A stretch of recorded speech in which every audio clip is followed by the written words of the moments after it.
Na nagpapahayag ng salita ng kabuhayan upang may pagkapuri ako sa kaarawan ni Kristo, na hindi ako tumakbo ng walang kabuluhan, ni nagpagal man ng walang kabuluhan. So yung paglilingkod ng isang tao sa Diyos ay ang pagbiyak na sino man sa kanyang kaligtasan at yung katuwiran, kabanalan at pagsunod sa kanyang kalooban. Ang una, maging ang muli sa lahat ng bagay. Isang katanungan na anong mangyayari sa kaarawan ng Panginoon? Anong magaganap sa kaarawan ng Panginoon? Anong mangyayari sa bawat araw na meron ang isang taon na 365 days sa 30-31 calendar, na merong 336 days o 35 days sa 28 calendar. Bawat araw na ngayon, ang dispensation na panahon natin ay dispensation sa Holy Spirit. So ang tanong, ano ang mga araw sa panahon natin na mangyayari sa tinatawag na araw ng Panginoon?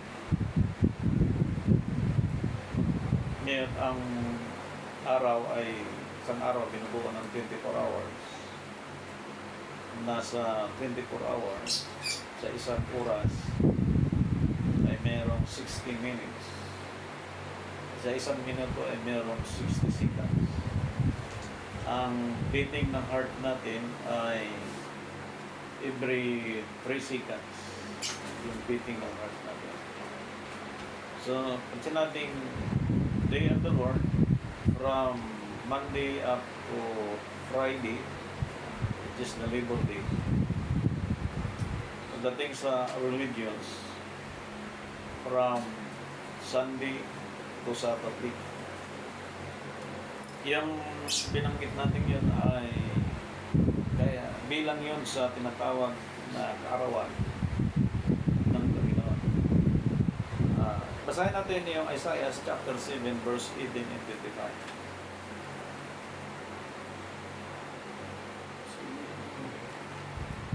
At mangyayari sa araw na yaon, na susutan ng Panginoon ang langaw na nasa kahuli-hulihang bahagi ng ilog ng Egypto, at ang pukyutan ng nasa lupain ng Assyria. Tuloy.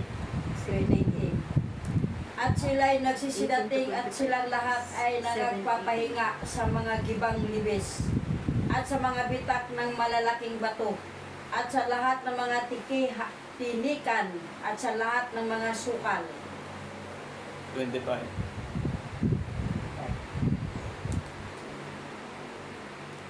At ang lahat ng burol na hinukay ng asarol na hindi mo paparuunan dahil sa takot ng mga dawag at mga tinikan, kundi magiging paggalaan sa mga baka at yurakan ng mga tupa. Sa propesya ni Propeta Daniel, binabasa din natin sa propesya ni Propeta Isaiah, Ezekiel, sa mga major prophets of God. Ipinakita po yung Day of the Lord sa nangyayari sa Israel, sa Egypt, yung naganap sa Egypto. Isa po yan sa mga kaarawan ng Panginoon na dumating sa kanila. At ayon doon sa scripture, nagpapadala ang Diyos ng ganong klaseng mga salot. Ngayon po ay tinawag din po na kaarawan ng Panginoon. So dito din po ay nagpaliwanag din si Propeta Isaiah in chapter 2 verse 12. Sa aklat po ng Isaiah chapter 2 verse 12. sapagkat makakaroon ng isang kaarawan ang Panginoon ng mga hukbo sa lahat ng mga palalo at mapagmataas, at sa lahat ng mapagmamataas at yaoy mapababa. So, yung prinsipyo ng pananampalataya ng isang tao, katulad ni Propeta Isaiah, sa day of the Lord, ito ang gagawin ng Panginoon to those individual group or any person today na may ganitong katayuan. In chapter 13 verse 6, binanggit din po dito Isaiah.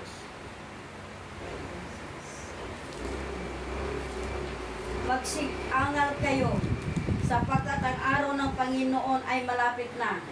Darating na pinakapaghiba sa mula sa makapangyarihan sa lahat. So, pag sinabing makapangyarihan sa lahat, kapag tinignan natin ang kaganapan sa Egypt, sa Israel, yung kagibaan na yun, kung ilang makapangyarihang bansa na meron na yun, masigit na makapangyarihan na kinikilala ang kapangyarihan mula sa Diyos, na ito yung kabilang at isa sa mga tinatawag na kaarawan ng Panginoon. Sundan natin, Ezekiel chapter 13 verse 5.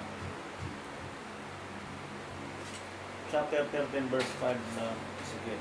Kayo hindi sumampa sa mga sila, o ginawa man ninyo ng kuta ang sambahayan ni Israel, upang siya'y makatayo sa pakikipagbaka sa kaarawan ng Panginoon.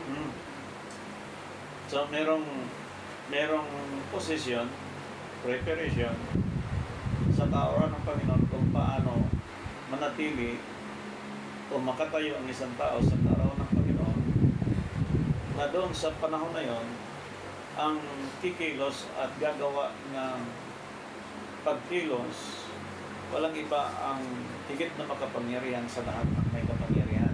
Okay. Yan na. So, basahin mo natin ang ilang mga scripture dito bilang pag-prove sa Day of the Lord na hindi lang sa New Testament, kundi doon pa sa Old Testament ang pinag-uusapan yung kaarawan ng Panginoon. Sapagkat sa time natin ngayon, ang tanong sa pagparito ng Panginoon, walang nakakaalam, ni ang Id, ni ang anak, liban ng Ama. Sa Deuteronomy chapter 29 verse 29, all secrets is belong unto the Lord. So, yung sikreto na yun ay Diyos lang nakakaalam, ngunit siya lang din ang may kapangyarihan ay papaunawa sa atin. Maging sa John chapter 14 verse 26, nang sabi doon, ang Espiritu ay magtuturo sa lahat ng bagay na kanyang susugurin at magpaalala sa lahat ng bagay. Yes. So, ito yung pinag-uusapan natin ngayon, yung Day of the Lord. Ipaalaala sa lahat ng tao ang nangyari sa Egypto, ang ginawa niya sa Paraon, ang ginawa niya sa Israel, at supposedly ang gagawin din sa ating panahon. This 2025, na bago din dumating, lahat ng nangyayari, yan ay kabilang sa mga tinatawag na kaarawan ng Panginoon. Okay. Tingnan natin sapagkat ang kamatayan dito, ganun din po, ay included din po siya sapagkat ni sino man tao, walang nakakaalam na bukas mamatay siya, next week mamatay siya. Ang higit nakakaalam lang ay Diyos. At yung biglaan ito na mga nangyayari na higit nakakaalam ay Diyos, itinuturo na sa mga churches ang preparation ng bawat isa habang siya nabubuhay, habang siya ay naglilingkod sa Panginoon at hindi man, inikayat siya na maglingkod sa Diyos, magbasa at sundin ang mga proseso ng church, kung paano po ang proseso na itinuturo ng mga apostol hanggang sa mga believers in Christ, kung paano ipamuhay ang salita ng Diyos, sapagkat darating siya, maging ang kamatayan, walang nakakaalam, kaya po itinuturo talaga kung paano ang katawan, kaluluwa at espiritu na datnan ng Panginoon na buo. Na yung datnan na yan, ang tinutukoy niya doon sa panahon ng kanyang kaarawan. Yan. At mostly sa time natin, kapag sinabing kaarawan, alam ng lahat ngayon na pag namatay ang isang tao, malapit ang kanyang birthday or after ng kanyang birthday. Dati hindi ako naniniwala niyan. Pero nung nagsusuri ako sa ilang mga kilala ko, ng mga kilala,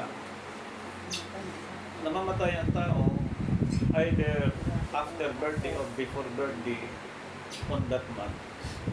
Kalimitan po yan. Ito yung binanggit natin dito sa scripture na binasa ni Sister, na yung Day of the Lord, hindi magkaiba sa panahon ng Old Testament hanggang sa New Testament ang mga kaganapan. Kaya may paliwanag si Paul na pray without ceasing, sapagkat every now and then ang kaarawan ng Diyos, ang pagdating niya, walang nakatatapos sino. Ngunit meron na siyang ginawa sa Israel, sa Egypt, kung paano niya ipinakita sa mga tao na makapangyarihan siya. At yung history na ito, from Genesis to Revelation, at hanggang sa panahon natin na marami pong mga professor na nagbabalangkas na po sa aral ng Day of the Lord, nagsishare sila ng kanilang mga understanding kung paano po ilathala sa lahat ng tao sa buong daigdig, na ang lahat ng tao mabigyan po ng information dito. Kaya kung nabigyan na ang tao ng information tungkol sa Day of the Lord, talagang magsisigap siya na alamin at aralin na doon naman sa baguhan pa lang, medyo tinamaan siya ng dispensation of the Holy Spirit dito sa time, ang evil time. Medyo ang kanyang concentration hindi pa masyadong interesado siya sa Day of the Lord, sapagkat mostly sa time natin hindi siya pinag-uusapan talaga. Na pinag-usapan dito, tama na yung manalig ka, maglingkod ka, sumamba ka, yan na lang ang encouragement. Pero yung Day of the Lord hindi talaga tinuturo na parang maging isang natatakutan ng tao, na kung naglilingkod siya, pagsikapan niya. Kung hindi, pagsikapan din niya na masunod ang kalooban ng Panginoon. Sapagkat whether you like it or not, sa panahon natin, ang tao hindi manatili sa daigdig na ito. Ngayon, inilinaw din po dito ni Propeta Ezekiel, binasa ng ating kapatid. Pupuntahan natin sa panahon ni Joel. Sa Joel chapter 1 verse 15. Sige, magbasa tayo ng scripture para Sa aba ng araw na yaon, sapagkat ang kaarawan ng Panginoon ay malapit na, at darating na parang kagibaan na mula sa makapangyarihan sa lahat. So malinaw na darating siya na parang kagibaan. Hindi siya, ang sabi sa Biblia, sa kanyang pagparito, hindi upang magdala ng kapayapaan, kundi kaguluhan, kapuutan. Anak laban sa magulang, magulang laban sa anak, biyanan laban sa manugang. Yung aral na yon, 43 talaga malinaw sa atin yan, sapagkat tinuturo po yan sa Gospel of Grace ang tungkol po sa mga mangyayari sa Day of the Lord. Pagdating naman sa church, ang church nasa loob din yung trouble na mangyayari, hindi sa labas. Iyan din po ay Day of the Lord. Yan. Tapos may paliwanag sa scripture na sa panahon yun, pagsikapan niya nasa kapayapaan kayo. Yung Day of the Lord. So pagkagibaan niya, yung mga time niya. Kung may sakit kang high blood, pwedeng atakihin ka. Kung may sakit kang cancer, pwedeng matuluyan ka. Sapagkat nandyan yung nervyos, yung galit, yung puot, yung takot, nandyan po. Yung Day of the Lord talagang mapanganib yan, yung Day of the Lord. Ngayon, ang pagbabasa muna natin sa scripture, tinitiyak dito sa panahon ni Propeta Joel, Tingnan natin. Chapter 3, verse 14. Mga karamihan sa libis ng pasya, sapagkat ang karawan ng Panginoon ay malapit na sa libis ng pasya. Mhm. Okay. Zechariah chapter 14 verse 1. Sige, yung mga nakakita, unahan tayo. Zechariah chapter 14 verse 1. Narito, ang araw ng Panginoon ay dumarating na. Ang iyong samsam ay babagihin sa gitna mo. Malakay 4:5.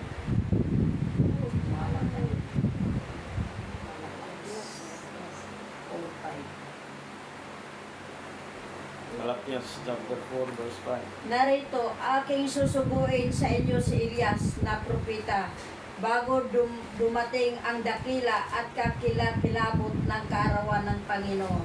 So malinaw na bago dumating ang kakilakilabot sa karawan ng Panginoon, laging ginagamit niya propeta. Kaya sa time natin, if we talk salvation and redemption, yung fivefold ministry, walang iba ang tumatayo niyan sa Jesus Christ. Siya ang pinakapropeta natin. Ngayon, ipinatunog po yung trompeta, yung aral ng Diyos, na ang ginamit niya yung mga tao na tumanggap ng kaloob, sapagkat ang kaloob ay hindi nagbabago. Itinuturo ito in every churches ang tungkol sa Day of the Lord, na para ang lahat ng tao mabigyan po ng information tungkol dito. So ang problema ngayon, hindi ito na ituro ng mga churches sapagkat mostly ang pinag-aaralan at tinuturo ng mga pastor inside of the church, gospel of grace, to believe Jesus Christ, to serve God. Yung preparation sa Day of the Lord, hindi po pinag-uusapan sa loob ng church. Kaya karamihan sa atin, sa panahon ngayon, hindi nabigyan ng tamang information tungkol sa Day of the Lord. So bago yan, natin ipagpatuloy, papasok tayo sa panahon ng New Testament kung paano po ang mga nagaganap din sa Day of the Lord. Sapagkat before Christ, mayroon nang nagaganap like Noah's time, sa panahon ni Job, at ang mga propeta ay ginamit ng Diyos upang ipaabot sa bansang Israel ang nagaganap. Ngunit napansin natin na ang tao ay hindi po tumatalima doon sa mga palatuntunan ng Diyos. At pagdating din sa ating panahon sa New Testament time, na nahayag sa ating panahon ang tagapagligtas o ng iba si Jesus Christ, na siyang anak ng Diyos, nagtubos sa ating mga kasalanan. Tuloy-tuloy din po yung Day of the Lord na pinag-uusapan sapagkat nung pinatay si Kristo, after 3 days and 3 nights, nabuhay siya ng muli. At after 40 days, umakyat siya sa langit. Ngunit doon sa 40 days, tinitraining niya ang mga apostol tungkol sa kaharian ng Panginoon. So yung preparation noon sa 40 days tungkol sa kaharian ng Panginoon ay preparation para sa days of God, na ang tao ay makapagpatuloy, na makapag-ingat at masundan niya ang mga kalooban ng Diyos sa panahon natin, na kung ano po ang dapat pag-iingatan, sapagkat sa time natin sa Pilipinas lang po, from 321 or 1521 century, ang Spanish time, talagang kapilado ang lahat na sila po ang nagdala tungkol sa Christianity. Mula sa ating mga ninuno hanggang ngayon, yun din po ang ating sinusundan. Kaya sabihin natin, ang Roman Catholic ay gumawa ng pamamaraan para i-introduce talaga sa daigdig nito, bansang ito, ang tungkol sa kaligtasan through Jesus Christ. Dahil nga lang, pagdating sa pagbabasa sa Scripture, sapagkat tinuro din na search the Scripture, John chapter 5 verse 39, sapagkat doon tayo ay mayroong buhay na walang hanggan. So nung research natin, binasa natin, napansin natin yung day of the Lord, hindi nabigyan tayo ng tamang impormasyon sapagkat even sa time natin, mula nung pinanganak tayo, naging sa time ko, nag-start ng 30 years old, ang pag-iisip ng Panginoon, napansin ko, hindi itinuturo kung ano ang kahalagahan sa templo ng Diyos. Ano ang kahalagahan na gawin ng mga tao bilang habitat of the Holy Spirit. So sige lang tayo sa libutan, left and right. Nung napansin natin, nagbasa tayo sa tulong ng Diyos, mali. Kaya dito po, ang araw pumasok na tinatawag na born again Christian, yung mga Trinitarian, Trinitarian laban sa Roman Catholic, Roman Catholic laban sa Trinitarian, Trinitarian laban sa born again. Nagkaaway-away po sapagkat dito ngayon nagka-problema itong Day of the Lord na hindi nabigyan tayo ng tamang training mula sa tagapagturo kung paano i-handle natin ang preparation sa Day of the Lord. Kaya ang paliwanag po dito, tingnan natin. Sa Acts chapter 2 verse 20.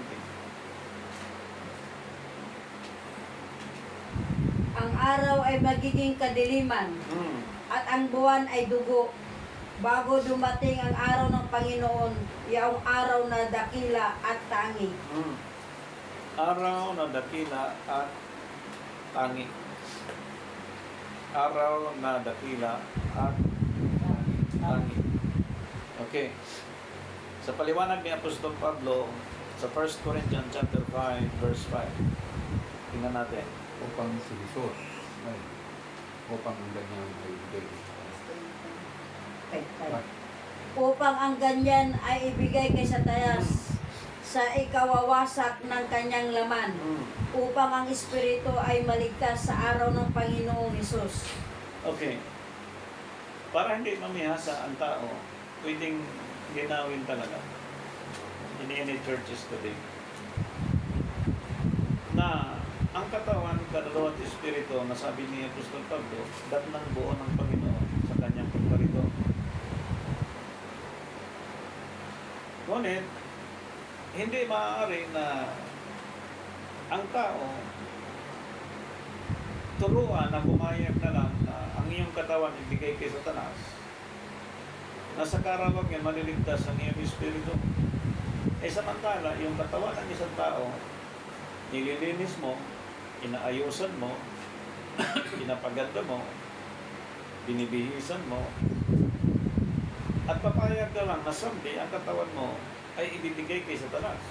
Ano ba yung pag-aari ni Satanas na pwede niyang gawin sa katawan ng isang tao?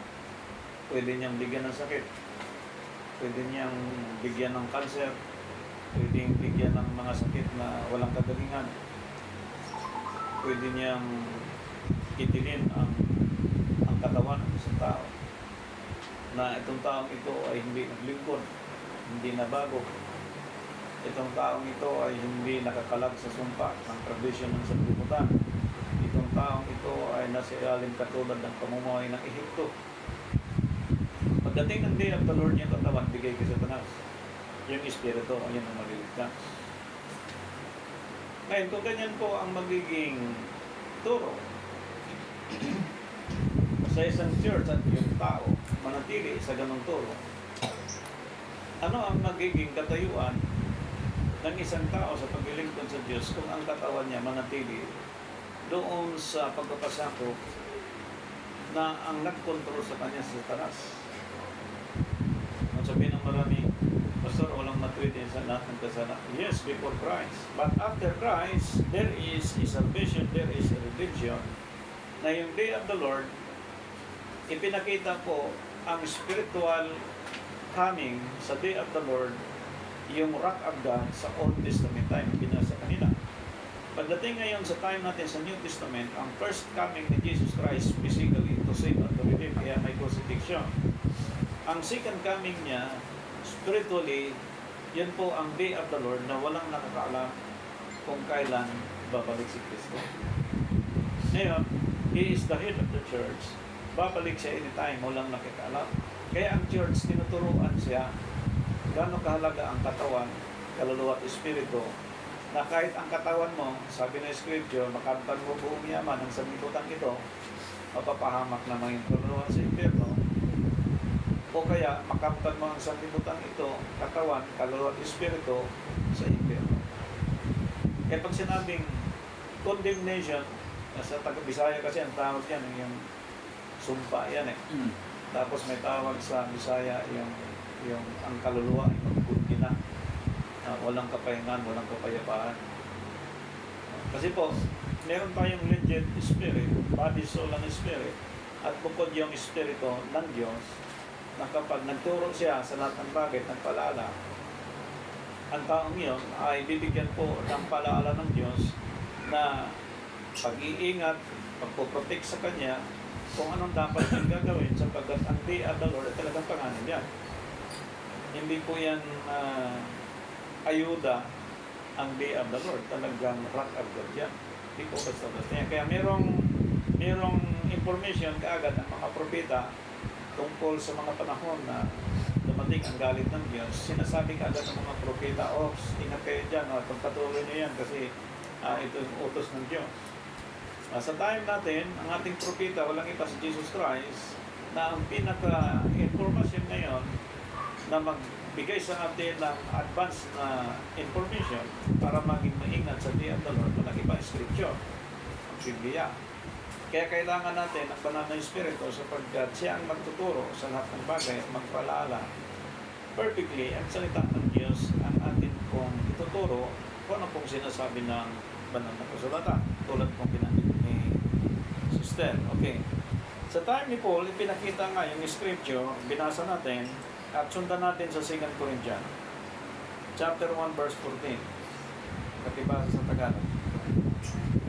Gaya naman ng inyong bahagyang pagkakilala sa amin, na kami iyong kapurihan, gayon din naman kayo'y sa amin sa araw ng Panginoon si Jesus. Praise the Lord. Okay, tingnan niyo po ha. Nagbigay na po ng paliwanag ng mga apostol sa atin. 1 Thessalonica chapter 5 verse 2.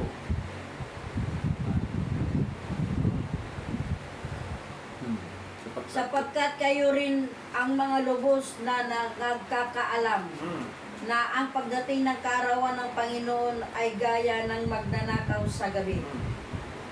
Pag sinabing kayo ng lubos na kakaalam, yung mga taong yan, tinuturuan nyo na kung kailan darating ang magnanakaw, bibihira sa araw, karamihan sa gabi. Madilim. Tulog lahat ng tao.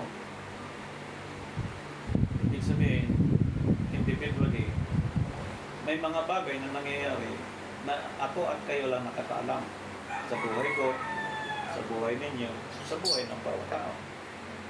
Darating ang magnanakaw sa gabi na walang nakakaalam. So paano mo mapagbantayan ang magnanakaw kapag dumating? Pag sinabi ng magnanakaw, darating ako mamayang gabi sa inyo, at sasabihin mo sa iyong kapitbahay, kaibigan, mamayang gabi may darating ang magnanakaw, abangan natin. Saka malaman ng sino man na ang magnanakaw ay darating sa araw na yun. Pero walang nagkakaalam na darating ang magnanakaw sa gabi. Yan na. Ang day of the Lord, secretly, talagang walang nakakaalam. Liban lang sa Diyos. Okay. Basahin pa natin sa paliwanag ni Apostol Pablo. Chapter 2, verse 2 ng 2 Thessalonica. Upang huwag kayong madaling makilos sa inyong pag-iisip, at huwag din naman kayong magabag maging sa pamamagitan man ng Espiritu, o sa pamamagitan ng salita, o sa pamamagitan ng sulat na waring mula sa amin, na waring bagang nalalapit na ang kaarawan ng Panginoon. So, seconds, maring minutes, maring days. yung kaarawan ng Panginoon, ipinakita po na maring sinulat na ng mga apostol, na nung sinulat ng mga apostol, maring binasa ng mga tao, na yung nagbasa na ito ay may patnubay sa banal na Espiritu, tinuro naman ngayon sa atin. Nawari sa amin, ang galing sa amin yung sulat. Ibig sabihin, if we took preparation out of the traditions of men, ganun po ang takbo niyan from God, apostles, and His servants.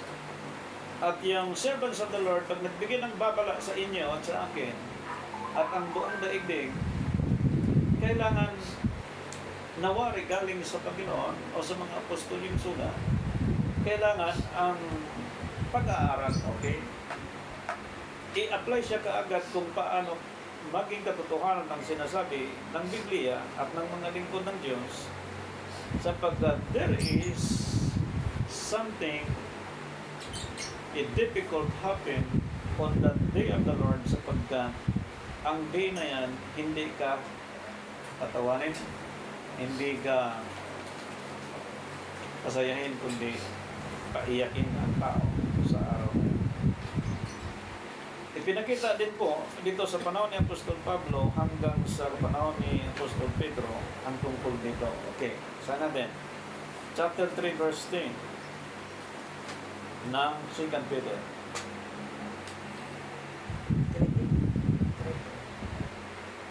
Chapter 3 verse 10.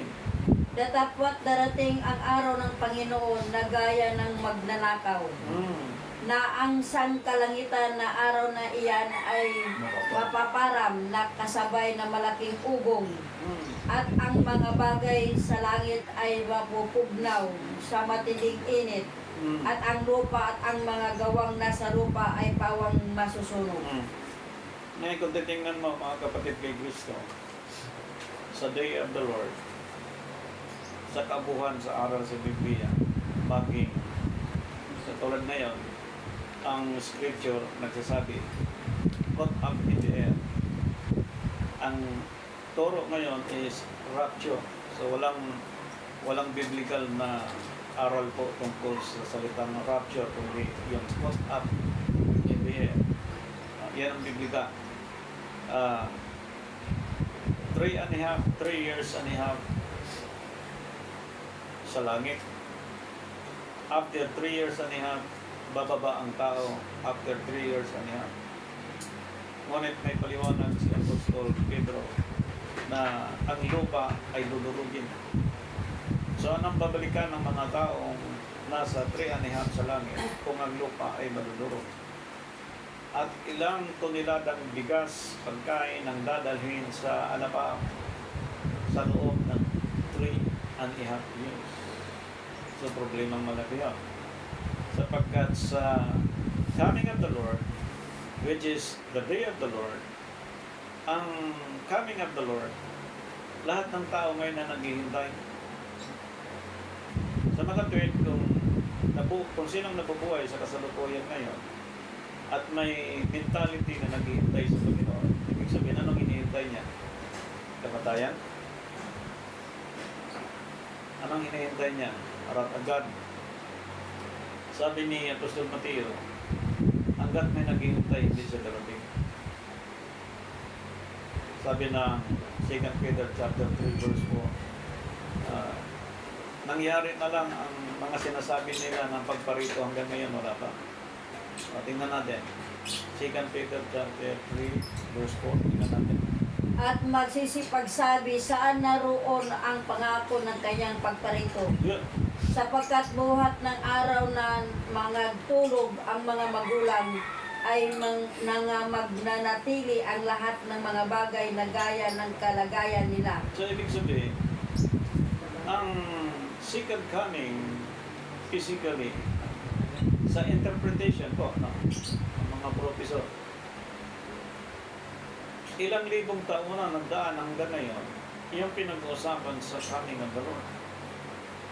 Ibig sabihin, yung talata na kung paano nakita niyo ang pagparoon ng Panginoon na rin yung pagbabalik. Ang interpretation nun is spiritual, hindi literal, sapagkat kung 3.5 years sa langit, ay obligado to magbaon ng ilang toneladang bigas, kung mayroon pa 1,000 litro sa loob ng church, ay katakot-takot ang inyong baong gasolina, eroplano, sa loob ng 3.5. Kung literal ang kapag-intindi. Pagbaba nyo rin, wala na kayong babaan, sa matapang lupa ay durog na rin. At dito ngayon sa binasa ngayon, sa ating kapitan, pagkibasa sa English, Bible.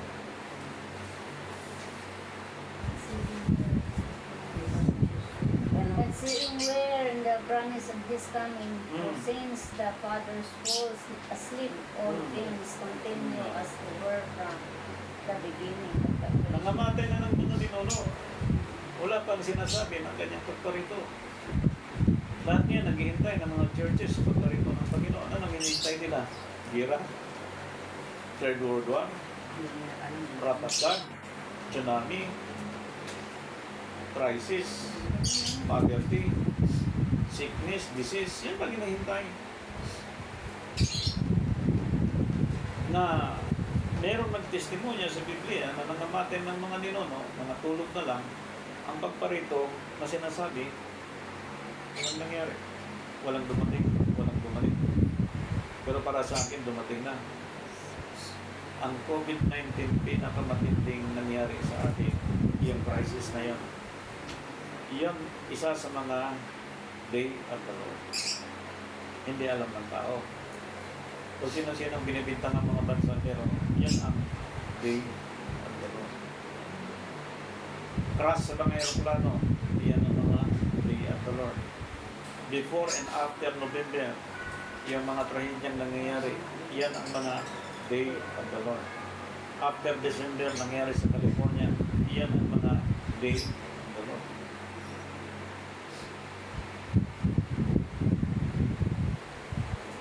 Yung day of the Lord, hindi po yan kapayapaan ng dala, kundi wrath of God.